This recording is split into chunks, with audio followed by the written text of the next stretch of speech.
I now request Shri Rajiv Malhotra to present the first copy of the book Being Different to our beloved Pro-Chancellor, Amrita Swamiji.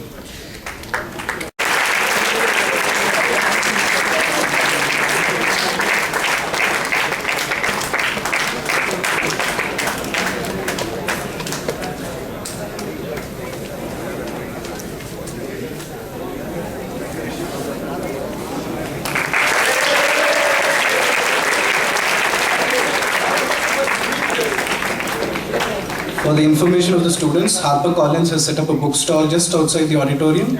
All books of Rajiv Malhotra sir are available here. After the talk, you can go through the books and purchase them here itself. Thank you. I now request Rajiv Malhotra sir to address the gathering.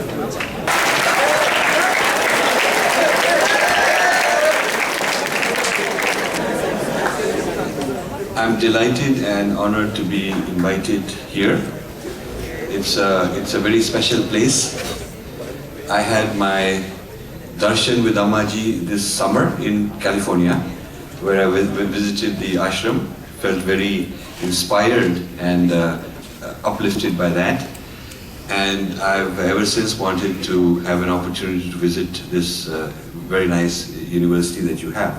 I think you're very fortunate to be students in a university like this, because not only are you learning to be really world-class technocrats or managers or whatever your specialty is, but you're also learning to be good human beings and good citizens and have the resources within you, within your own self, which already exist, but you have to recognize them and let them evolve, to deal with other problems, relationship problems, personal problems, decision-making, stress, all of those things. So it's quite an opportunity I think all of you have. My talk is on my latest book. It's got that black cover and it's called Being Different. Being Different meaning it's a book on how our civilization is different from the Western civilization. That's a very important point, because in the absence of understanding this, we often think that all civilizations are the same, or all paths are the same, or traditions are the same, but I show in this book drastic differences in points of view. Now, difference doesn't mean that something is superior or something is inferior. Like an apple is different from an orange does not mean that one is better than the other. I'm talking about difference as difference. We're different. So for instance, men, women are different, but that doesn't mean one is superior. So in that sense, civilizations also have differences. Now, the West has dominated India because of colonization for such a long time. They have studied India through their gaze, their way of looking at things, their paradigm, their framework. And they've sent hundreds of scholars for the last few centuries to study us. So their perspective, their worldview on things has become universal. Everybody thinks that must be the universal truth because the West has said it. And this is a colonial mentality that we continue in India even after independence. Our scholars want to get their stamp that if the Westerner has agreed with my point of view, it must be valid. They would love to get their article in a Western journal. They would love to go there and teach there, or love to go there and be in a conference. Of course, there are fantastic things about the West, fantastic things that we should study, learn, every good thing we can.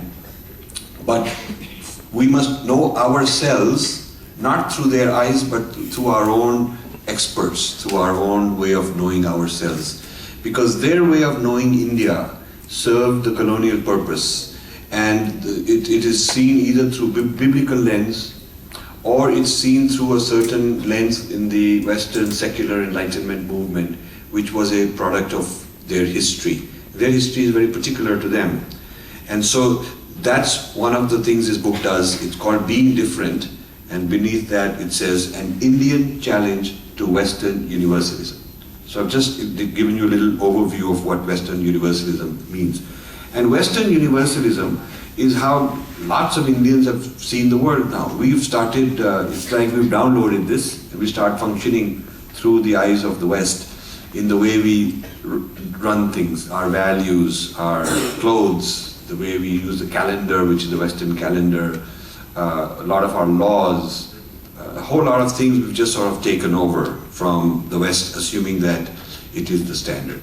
But China has a challenge to Western universalism because China did not forget its history and a sense of who they are. They have a Confucian from the great sage Confucius. So they have Confucian thought, and they are claiming a Confucian approach to universalism, which is different than Western approach to universalism. So Confucian universalism, Confucian ethics, this is sort of the backbone of China. And they want to be modern and Western, modern and progressive and developed, but not in the Western sense. So if you think that you have to either be traditional and you cannot be doing well today in a practical sense, or you have to be very modern, in which case you got to Westernize and you cannot be traditional. That is not correct. Even China feels that it is desirable to be very modern, but without losing your sense of who you are from the past.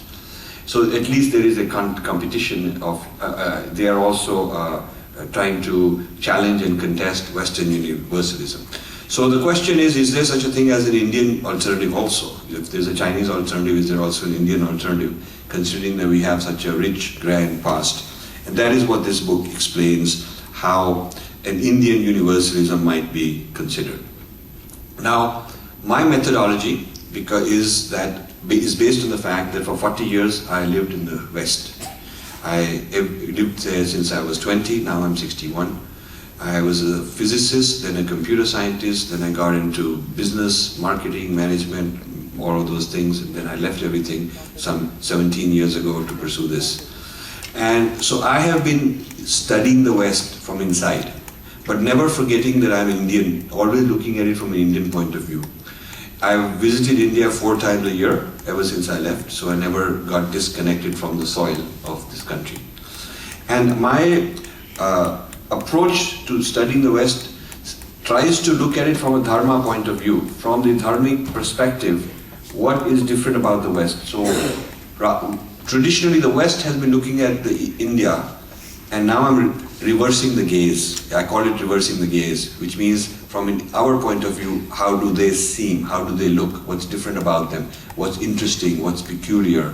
So that's been a hobby of mine, even though I was in business and science and all of that, not professionally in the humanities or religious studies or philosophy, but that was my hobby, so I've done that.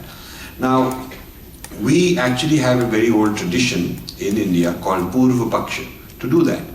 The Vedantins used to do Purva Paksha to the Buddhists, meaning Purva Paksha means I'm going to study you. What is your thought? What is your vichar? What is your perspective? I'm going to study it.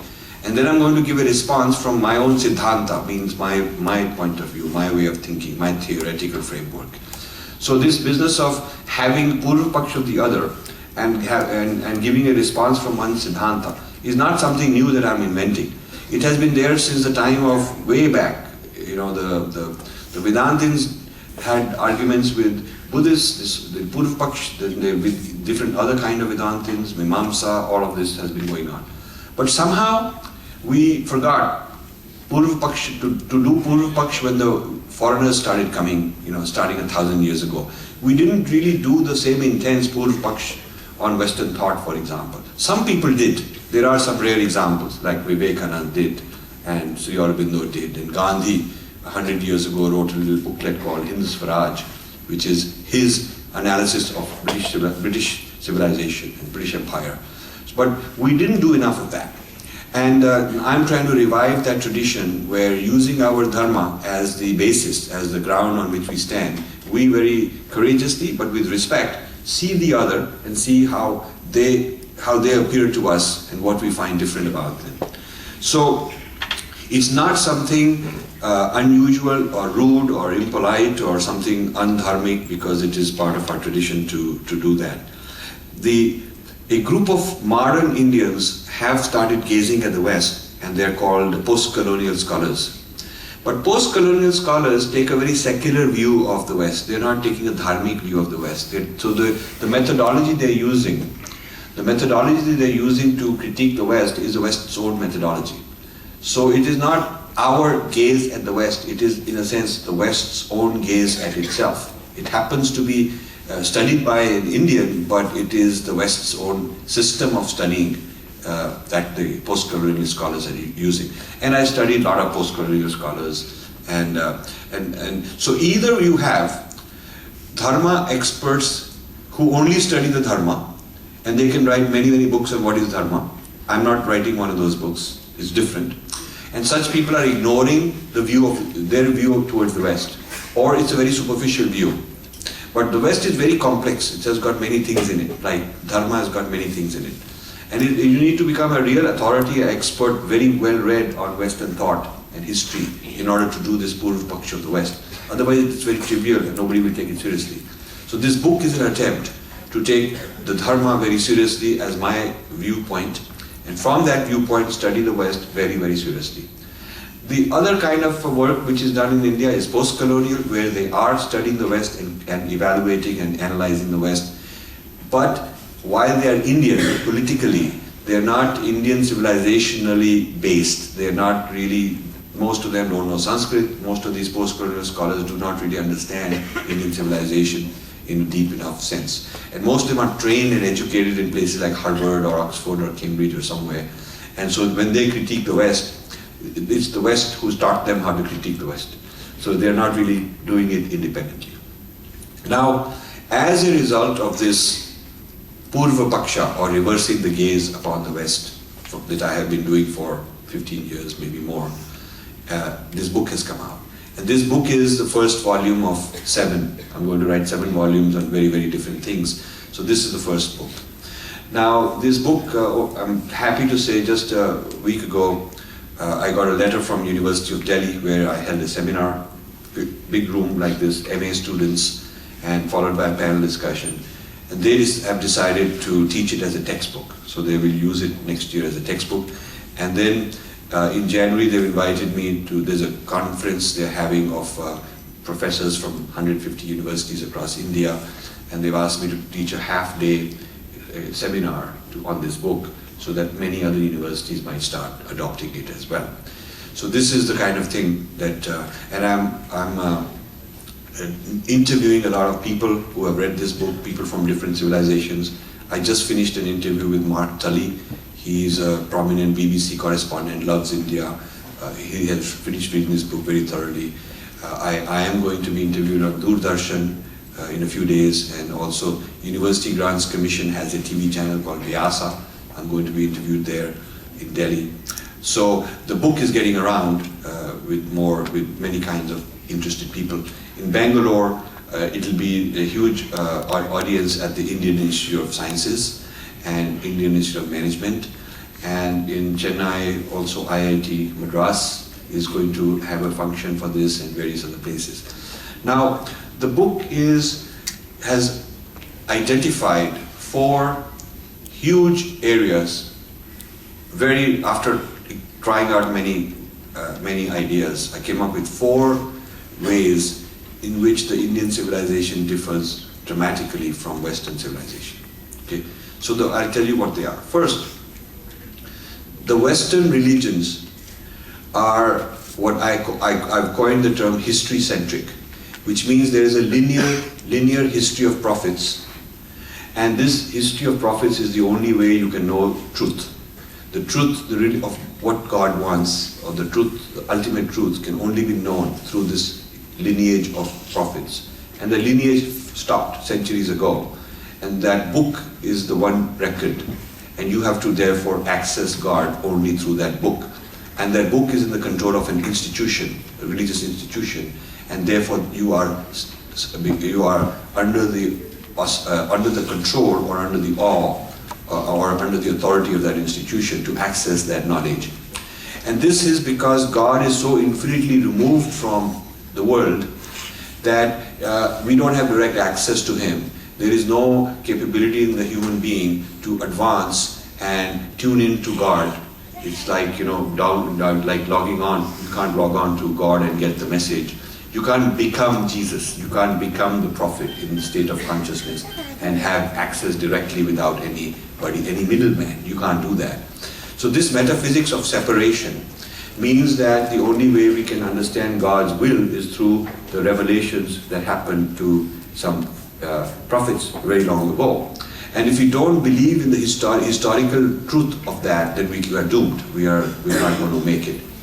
So, in our tradition, the history, the past record is to inspire us. Past record gives us some moral examples. But even if all the history were lost, according to our tradition, each one of us has the capacity, which we call the potential, the true nature of the self is Satchitanand. And the Satchitanand nature of who I am and who each of you is such that we have the potential of evolving our state of consciousness to a level where we have that experience directly that some prophet may have had or whatever. So we do not have to become dependent on a particular history.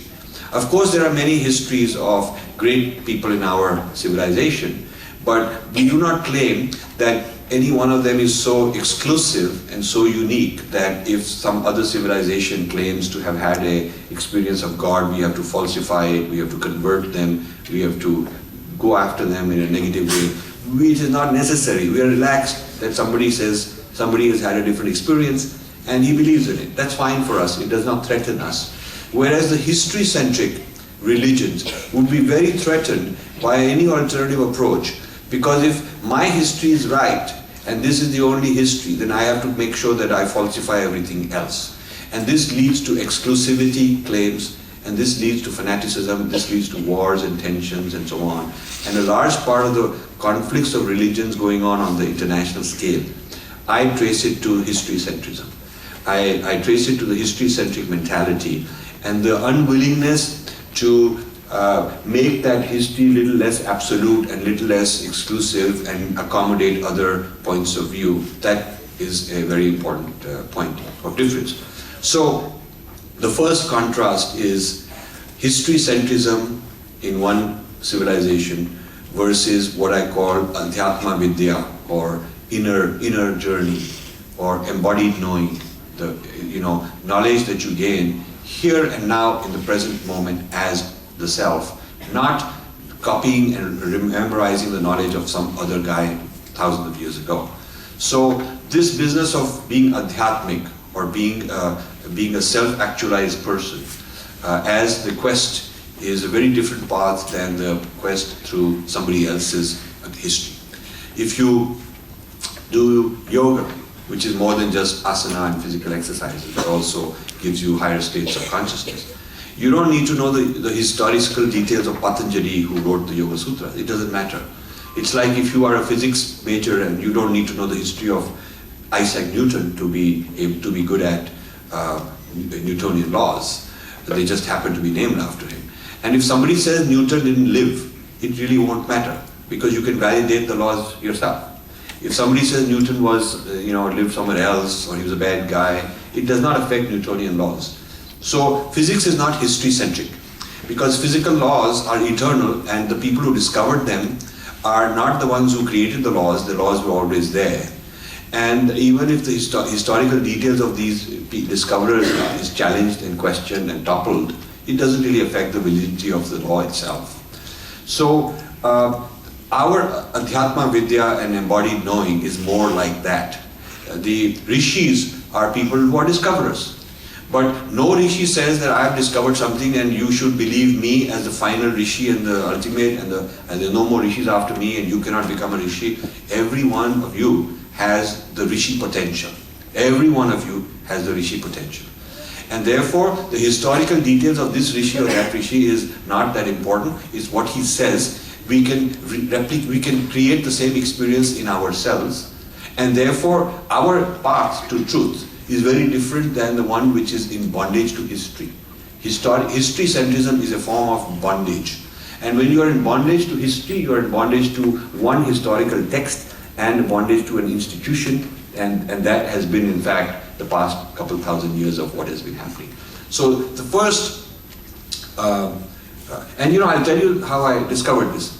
After 9/11 happened in the United States 10 years ago, they decided that they should bring a person from every religion and have him explain their religion to the government officials where I live. So a room full like this with government officials, they would bring some Muslim to talk about, at the time of Eid, to talk about Islam. They would bring in a Jewish person, they would bring in a Confucian person, like that, different religions that they were not familiar with. So I was called to be the Hindu speaker. So normally Hindus explain who they are in a certain way, but I always like to come up with something which will shock them, something which will be different, surprise them, get their attention. So I looked at this room full of very highly educated Westerners, most of them, all of them Jewish or Christian. So I said, hypothetically, let's do a thought experiment. What would happen if you lost all knowledge of the history of your religion? If you lost all accounts of history, what would happen to your religious life? In other words, everything that is written in a book about history, this happened, that guy did this and that, suppose it's gone. For some reason, it's gone, it's no longer taught, or you're raised in a place where they don't teach this, the historicity of your religion. What would happen to you? And I got so many answers of anxiety. People wondering, people saying we'll be doomed, we'll be in darkness, we will not know good from evil. I mean, they were really concerned. One guy even raised his hand and said, "How dare you take our history away from us?" Like I felt this must be like taking some substance where a person is addicted, and you remove the substance, this withdrawal symptoms. So I started saying, "Oh, this is history dependency." And I've created a withdrawal symptom by saying, if I remove this history, what will happen to you? So I said to them, but I come from a tradition. This is what I've come here, I've been invited here to explain my tradition. In my tradition, if you were to remove all history, the human beings can experience everything that the rishis ever experienced, because every one of us has that potential. Now this is something very extraordinary for them. That every one of you mean to say, if I believe in Jesus, then I could actually have that same experience? I said, yeah, according to me, you could. So this is a very big, dramatic difference between history-centrism. And I would like to request you to use the term history-centrism. I'm trying to coin that term and give it some importance in the discussions. So history-centrism is a slavery to history and to the history-walas who are the people who made up all the institutions, the church and so on, very organized way. And ours is a sort of the rishi, the yogi, the person who's going on the inner journey, and he's not looking at the historicity of somebody. We study the history of Sri Ramakrishna out of great respect, but we know that that potential exists in all of us. That we study the history of various great beings in our civilization, but we never say that because we have this idea of Aham Brahmasmi, which means I am that one. I am that one. So I am not infinitely removed. I am not permanently and infinitely removed from the Supreme Being. So I am not dependent on a historical source. This is a very interesting concept. Since I am a computer scientist, I've also got an appendix in this book where I'm saying that history-centrism is like God has got release 1.0, 2.0, 3.0, like that, you know. So first prophet comes and he gives release 1.0, everybody's on that. And then comes another claim that I am the new prophet, I've heard this from God. So now his release 2.0 and he wants to upgrade everybody and he wants you to download it. But some people stay on the old release, some are on the new release. So the guy on the new release is always fighting and saying that other thing is no good, is not good anymore. Then somebody comes with the release 3.0. So it's a historical transmission through this. And then somebody comes and declares it's final. This is it. Now I've got release, it's like Windows 3 or 4 and this is it. If anybody dare say that he's got insight or a higher level of knowledge, then we have to go after him, stone him to death and kill him because he's disobeying the law, that this is the final. So there is also a final release kind of idea. Now in that, you can't evolve. You cannot go further. And so our tradition says, you can always, in a certain state of consciousness, dial in and download the release. The release never went, it's not like only one guy got it. Everyone can tune in. Everyone can tune into the radio station and get the same broadcast. Everyone can tune into the particular website and download it. And the point is that it is always available to everybody. There is nothing exclusive that somebody can control. And you do not need to go to the history of one guy who downloaded it 1,000 years ago and say, okay, I have to learn his story and, whatever his experience of that moment was, I have to just accept it. I can have that experience myself.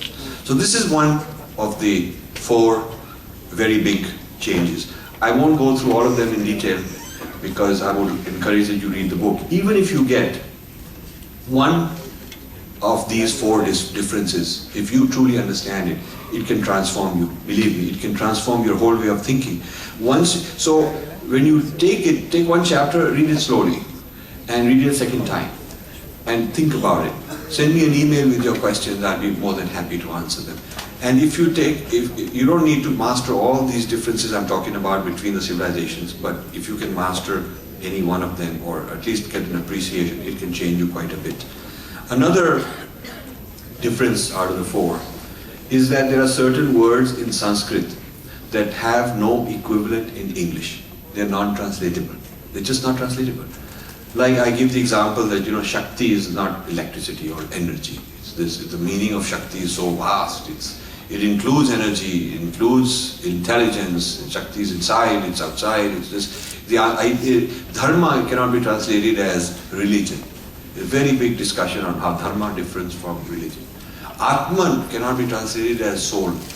Because souls don't reincarnate in the biblical system, they don't reincarnate. And animals don't have souls, and plants don't have souls. And soul cannot say, Aham Brahmasmi means we are one with the divine, with the God. We can't say that. So this separation of soul from God, distinction, difference, dualism is not applicable to Atman. Therefore, translating certain words from Sanskrit into English, which has become very fashionable because we got colonized and we accepted Western universalism. So if they found something similar to their way of thinking, they said it must be that, and they translated it like that.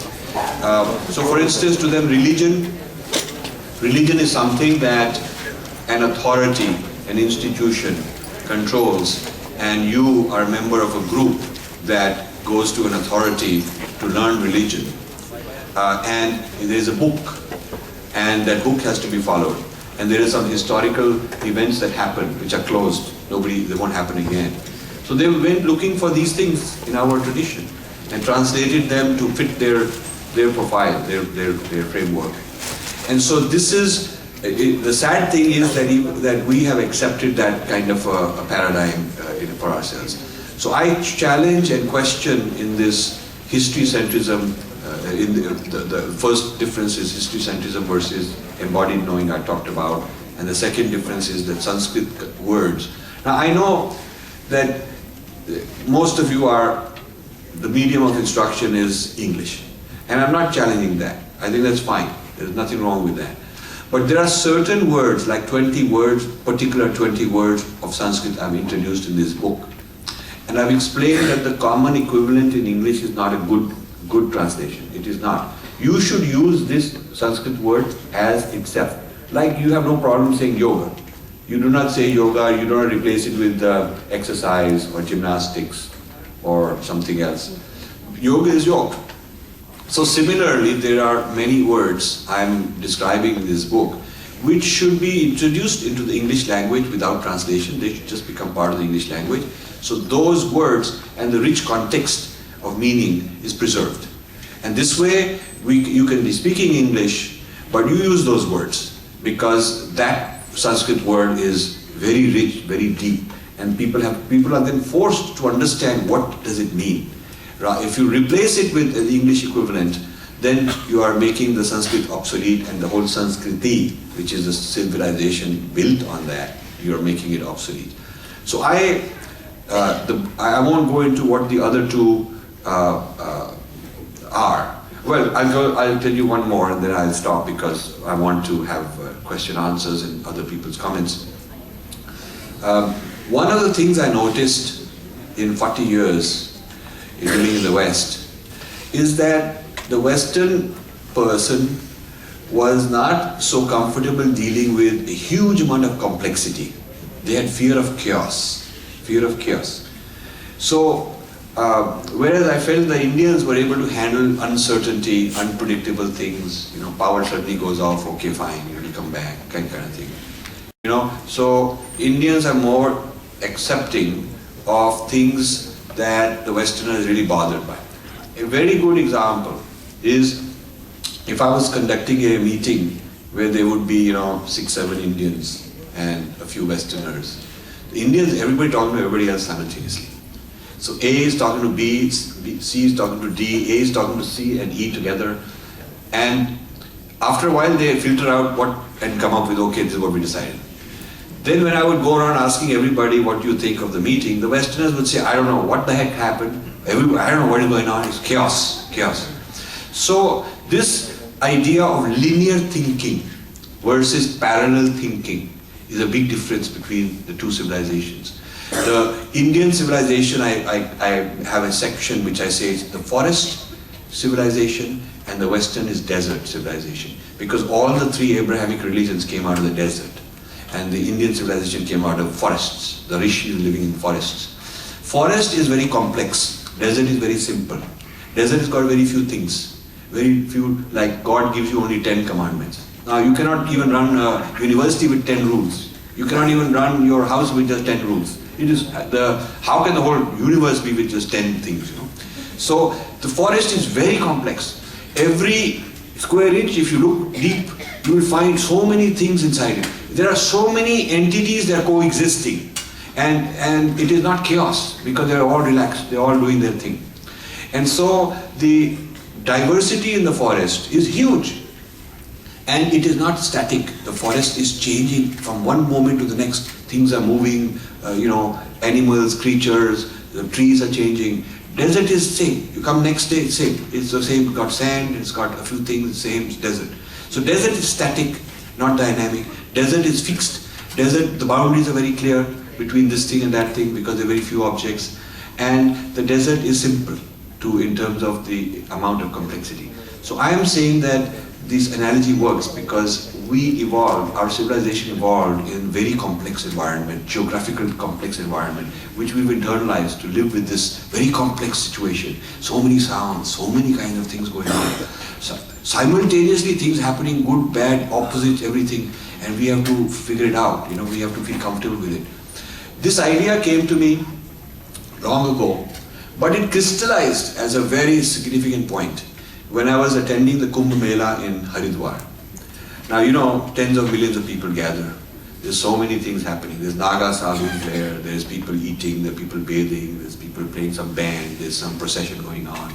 All kind of things happening in a Mela. It's a mega Mela, largest Mela in the world. So, as I was about to leave, giving my respect to Swami Avdeshanandji, who was head of the Juna Akhada, which is a large gathering of Naga sadhus. So as I was leaving that, he was being interviewed by a TV crew from United States, ABC News.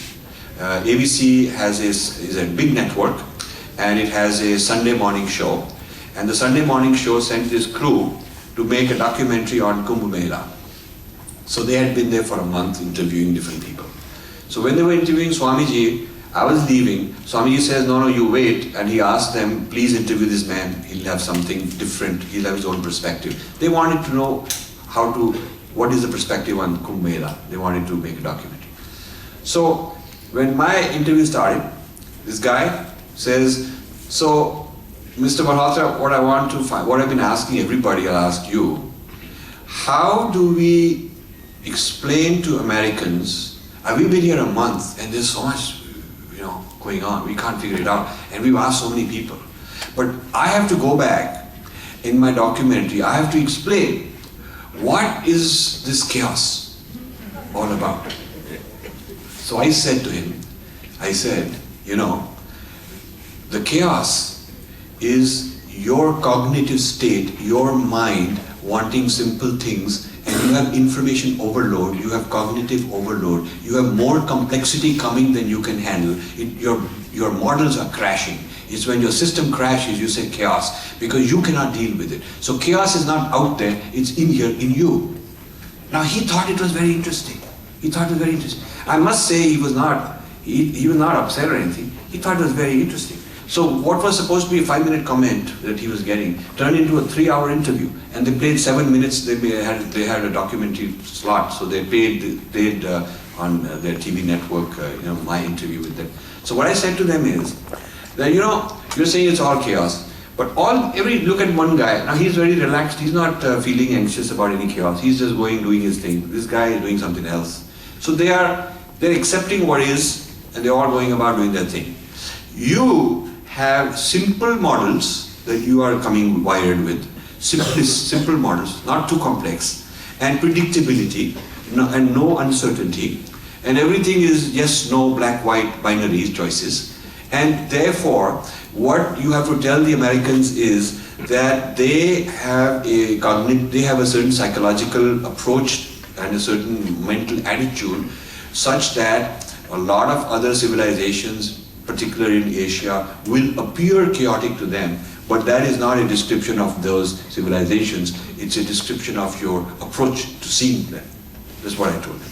So this whole chapter, and the cover of the book is Samudra Manthan, which means the Devas and the Asuras, they are churning the ocean of creativity, which means opposites cooperating. So in our civilizations, opposites can exist together. We don't have to eliminate one, finish it off. We can have this and we can have the other one also. So we are okay.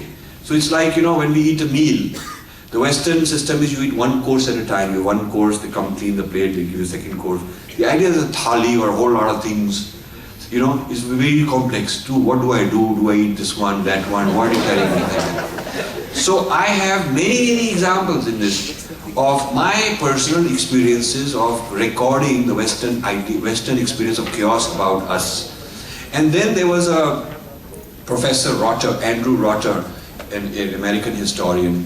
He did research on US foreign policy towards India and some CIA, FBI, government documents, presidential documents during the era of the Cold War. He was doing research on that, and some of these documents got declassified. So some of those documents also show the American attitude towards India as a land of chaos, a very unreliable ally, because there's so much chaos, because Indians are polytheistic, they don't have moral certainty. We are monotheistic, we know the truth is one. They have so many gods and so many truths and so many paths that you don't know how you can trust the guy. If the guy tells you something, the other guy will tell you something else. This, what I call the cognitive experience of chaos, was their way of dismissing India as a reliable, serious civilization that they can trust as an ally because it was too chaotic, and all the images that would go back would show a lot of people, a lot of chaos, everything like that. So it actually has influenced US foreign policy, whereas if they see themselves as very orderly. So I take this attitude towards order and chaos as something balanced in our civilization. We balance the order and the chaos, neither eliminating this or that. They both have a role, and you cannot have just one without the other, like two sides of a coin. Whereas the Western civilization from biblical times on says that Eden is a very orderly place and satanic realm is very chaotic. The realm of Satan, devil, is very chaotic. And the goal is to eliminate that. So when something is characterized as chaos, subconsciously in their mind, it is something evil, immoral, something wrong, you have to fix it. So this idea of development as turning chaos into order and progressiveness and being defined in a particular way, unfortunately we have not questioned it, we have not challenged it, we have simply adopted it and started doing it to ourselves. So a whole lot of decentralized commerce, businesses that were run by individual entrepreneurs, some street vendor, there. We are getting rid of it and replacing it with a very American-style corporate, organized, orderly structure, getting rid of this chaos, so to speak. and this results in concentration of power. A few people become richer and richer, and the average the thousands of people, the street vendors were replaced with one big supermarket. They're employee of somebody. India has more self-employed people, individual entrepreneurs, than any other country in the world. And that's because of the nature of our society has encouraged individualism, individual entrepreneurship. So one way Indians are different than Chinese, and I use this to explain to Americans when they ask me the question, is that Chinese are organized in large state-owned enterprise. So all the taxiwalas are everywhere. There's no self-owned that he runs one taxi. Everybody's like an employee working for a big company. So if there are street vendors, they're all employees of some big company that runs 50,000 street vendors. They're just an employee, like somebody at the cash register in a supermarket. The Indian idea that you are individual is very philosophically different. And it comes from our metaphysics, it comes from our dharma, the idea of myself as being self-contained, and I have my own swadharma. It may be different than your swadharma, and I do my swadharma, you do your swadharma, we're all fine. This is very, very different. So I bring our metaphysics, philosophy, spiritual tradition and dharma in terms of computer thought, quantum physics, modern organization, and how we are different. And if we know our difference, we can utilize it, we can become better. We are more creative because of some of these differences. We can do more problem solving using parallel processing more creatively. So if we teach this difference to our students, we can actually have a competitive edge over others. Also, knowing difference means when you negotiate with the Westerners, when you go and your future careers, you will be meeting them as employees or employers or partners or competitors or suppliers, whatever. If you know the mind, your mind, and you're very clear on it, you can project yourself better with confidence. And if you know how they are and where they're different, you can actually utilize that in dealing with them and negotiating with them. This is why the British East India Company set up so many dozens of institutions to study India, both in Britain and in India, because they said the way to rule over them, the way to negotiate with them and deal with them and be very crafty is to understand all the details about who they are, how they are. And so the British invested a lot of money in Indology. So as Indians are becoming important on the world stage, we need to study the other on our own terms. And that's the project of this book. I thank you for listening. Namaskar.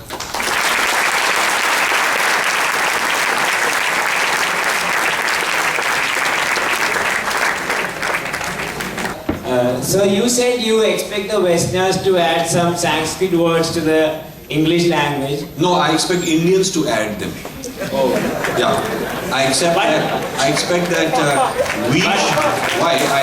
my whole talk was on that there are certain Sanskrit words which do not have an equivalent in English, and therefore when you remove those words, you remove that experience. So for example, dosa, if you replace it and call it paratha, then you lost something unique that the dosa is. Or if you call it a pancake, or if you call it a South Indian pizza, if you forget the word dosa, you lost something which is very unique.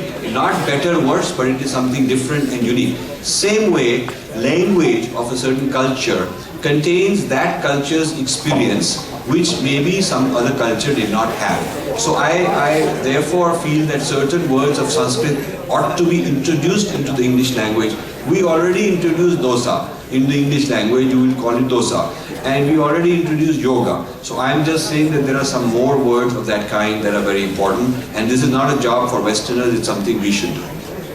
Sir, but we still are studying English and many other languages. We don't put dharma and all. So how do you expect the younger generation to use those words? Okay, so this is our challenge. I'm not saying that we stop using English. I think you didn't hear me right, because I made very clear, no problem that you're using English, you keep using English. But there are certain words that you can add, your vocabulary of English is thousands. You can add 50 more words and it's not going to be a serious problem. It's interesting, when I have a Western audience and I tell them that, look, I'm going to tell you how Shakti is different than just energy. They're very fascinated. They're learning something new which they did not know. Yeah? It may be a complex that Indians have, that we don't want to stand out and be different from them because we have a complex about ourselves, and therefore we better not project ourselves through the use of words. But when I explain correctly the certain words, when I explain correctly in detail, I give whole seminars on how dharma is different from religion. Westerners are very interested because maybe they can learn something from it.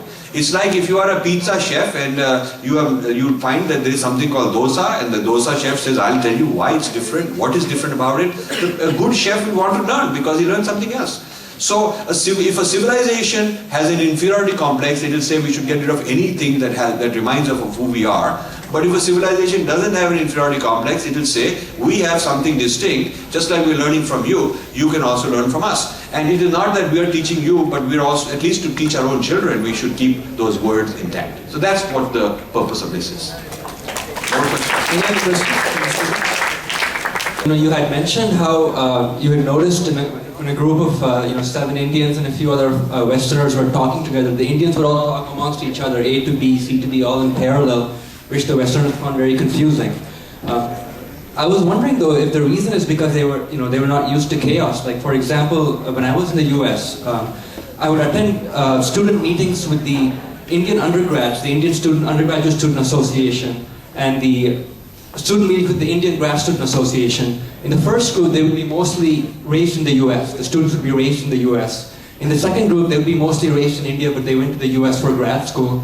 And what I noticed is, in the first group, whenever we had these get-togethers or events we were organizing, when we had meetings, the students would always silently sit and listen to the person who's running the meeting. If anybody had a question, they raised their hand and waited for their turn.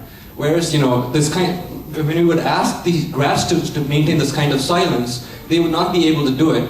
And I wondered if it was just more a lack of discipline or self-control where they couldn't hold themselves quiet, rather than, other reasons. See this comfort and habit of multitasking, a lot of parallel processing, is not necessarily better or worse, but it is different. Yeah. Now, the better part is that you can handle unpredictable situations. It also is a source of creativity. You can improvise.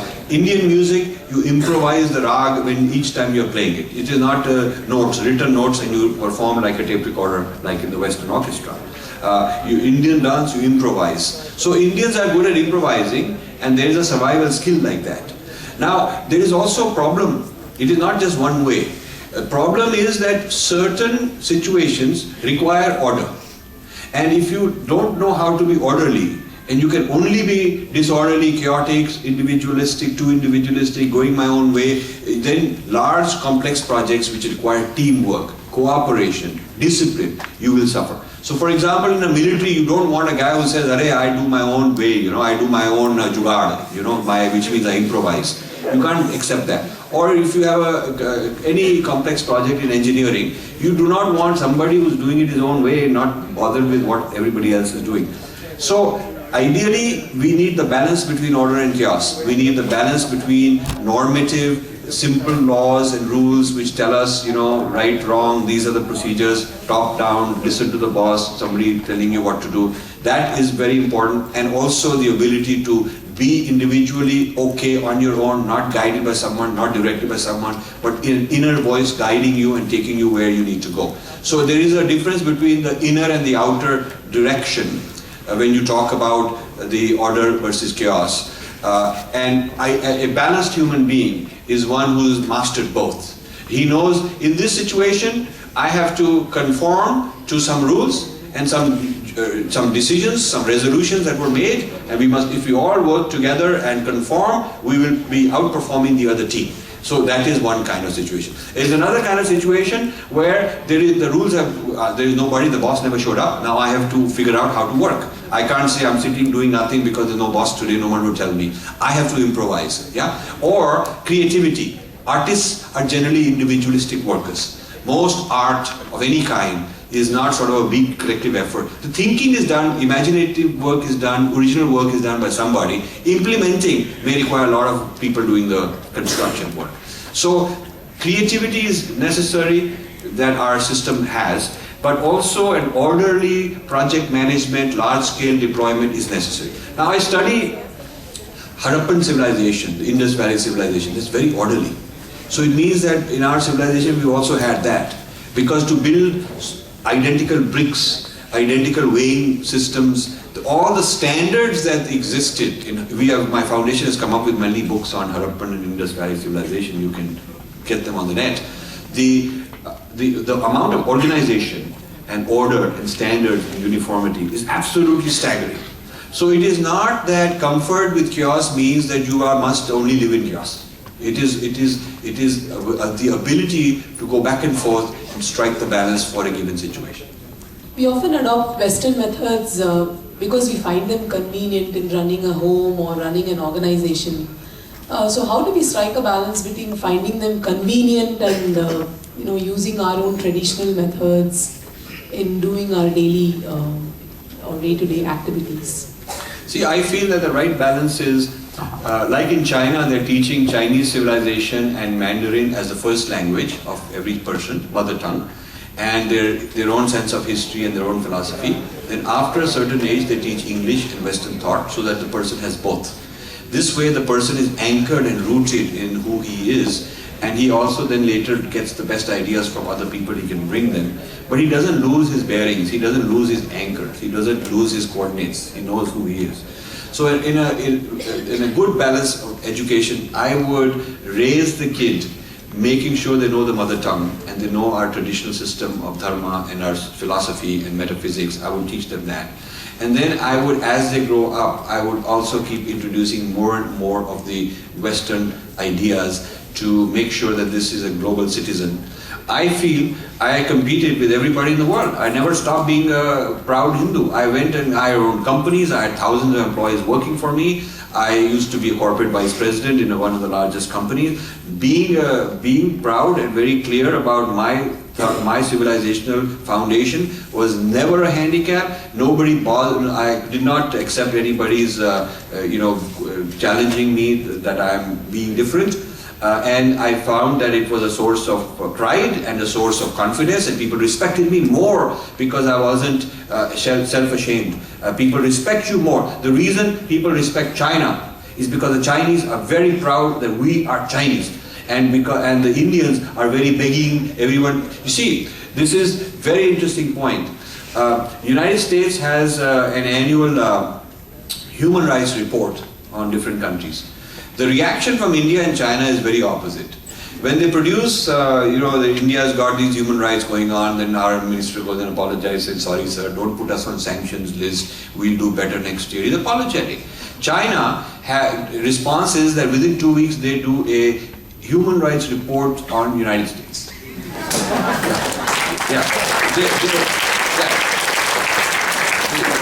Chinese are saying we have our own criteria of human rights. According to your criteria, we're violating the human rights, but according to our criteria, you've got homeless people, you've got unemployed people, you've got people on the street, you have inequality, the rich are getting richer. According to us, you're violating human rights. You're violating human rights in Iraq and all these countries, even in your own country, and all that. So this is a sense of self-confidence. Now they're becoming exceedingly modern and exceedingly competitive, and there are more patents in technology being filed in China than in the United States. You should know that.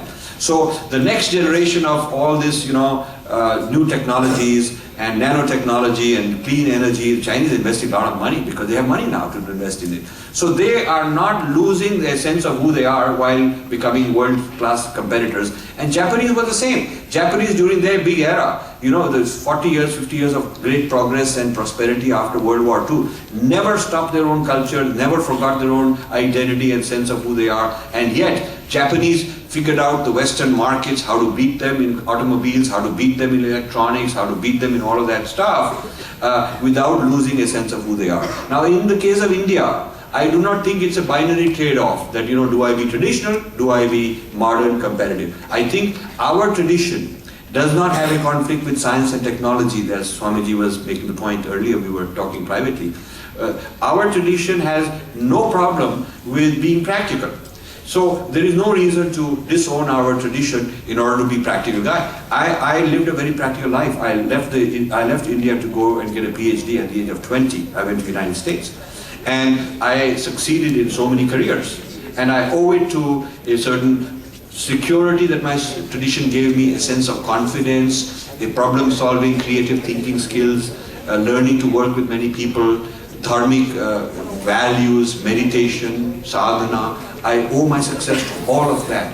And there is no reason why young people should abandon that, thinking that they'll come out ahead. Very fascinating how you talked about parallel thinking in Indians and sort of linear thinking in Americans. I just remember my first assignment, group assignment that we all worked on in Florida. There were 3 Indians in the group and about 7 or 8 people from other countries. You know, we were just discussing the problem that was given, and about 15 minutes into the discussion, we just realized that nobody else was talking. Only the Indians were talking. And we were talking amongst each other, to each other, and you know, we were in some sort of flow, right? And then I stopped first, and then the others stopped, and then we were looking at the rest of them, and they all had this really bewildered look. And they were talking to each other sort of in a hushed voice, and they thought that we were fighting. They thought that the argument had devolved into a fight, is what they thought. Anyway, that's just to... But that's a very common experience I've had. Yes, I just wanted to share. Yeah, it's a very common experience I've had. And the Indians' threshold of complexity is bigger, of disagreement is bigger, Yes. of comfort with contradictions is bigger.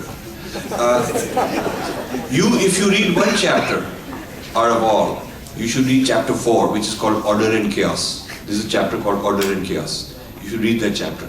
And that goes into the whole understanding of the Western mind from the Indian point of view. It will help you in your career. If you're working with them, it will make you relax. You'll say, okay, this is how they are, you know.